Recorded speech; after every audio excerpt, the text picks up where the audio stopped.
ரஜினி முருகன் என்ற தலைப்பை கேட்டதுமே ரஜினி ரசிகர்கள் எங்களுக்கு செய்த உதவி மறக்க முடியாதது என்று படத்தின் இயக்குனர் பொன்ராம் கூறியுள்ளார். வருத்தப்படாத வாலிபர் சங்கத்தின் வெற்றியை தொடர்ந்து அதே கூட்டணியில் வெளிவர இருக்கும் படம் ரஜினி முருகன்.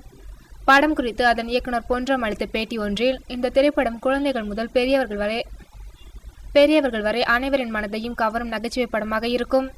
என்னுடைய வருத்தப்படாத வாலிபர் சங்கம் திரைப்படத்தில் வேலைக்கு செல்லாமல் இருப்பதை கொள்கையாக எடுத்து கிராமத்தில் வாழும் இளைஞர்களின் வாழ்வியலை நகைச்சுவையாக கொடுத்திருந்தேன். ஆனால் ரஜினி முருகன் திரைப்படத்தில் எந்த விதமான சங்கமும் இடம்பெறாமல் சற்று புதுமையாக வேலைக்கு செல்ல வேண்டும் என்ற கொள்கையுடன் வாழும் இளைஞர்கள் மற்றும் அவர்களது குடும்பத்தின் வாழ்வியலை காட்சியமைத்திருக்கின்றேன்.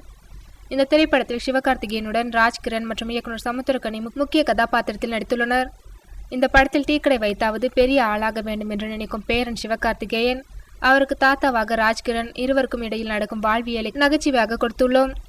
திரைப்படத்தின் பெயர் ரஜினி முருகன் எங்களுக்கு மிகப்பெரிய வரவேற்பையும் விளம்பரத்தையும் ஏற்படுத்தியது. மதுரை மீனாட்சி திரையரங்கில் படப்பிடிப்பு நடத்தினேன். படத்தில் ரஜினி சார் படம் வெளிவருவது போல் காட்சியமைப்பு. நாங்கள் எந்தவித அறிவிப்பும் கொடுக்கவில்லை. ஆனால் அந்த பகுதியில் உள்ள ரஜினி ரசிகர்கள் தாங்களாகவே முன்வந்து ரஜினி திரைப்படம் வெளிவந்தால் எந்த மாதிரியான சூழல் அமையுமோ அதை ஏற்படுத்தி தந்தனர். அது மட்டுமின்றி ரஜினி சார் பெயர் வைத்துள்ளீர்கள், படம் வெற்றியடையும் என வாழ்த்தி சென்றனர். அந்த தருணம் படப்பிடிப்பில் மறக்க முடியாத ஒன்றாக அமைந்தது. படத்தின் கதை, எல்லா குடும்பத்திலும் பிரச்சனைகள் வரும். அவ்வாறு வரும் பிரச்சனைகளுக்கான காரணம் சிறியதாகவும் இருக்கும் அல்லது பெரியதாகவும் இருக்கும்.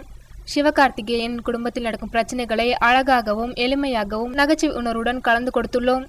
இந்த திரைப்படம் குழந்தைகள் முதல் பெரியவர்கள் வரை அனைவரையும் கவரும் வண்ணமாக குடும்பத்துடன் வந்து ரசிக்கும் விதமாகவும் கண்டிப்பாக இருக்கும் என்பதில் எந்த விதமான சந்தேகமும் இல்லை என்றார் இயக்குனர் பொன்ராம்.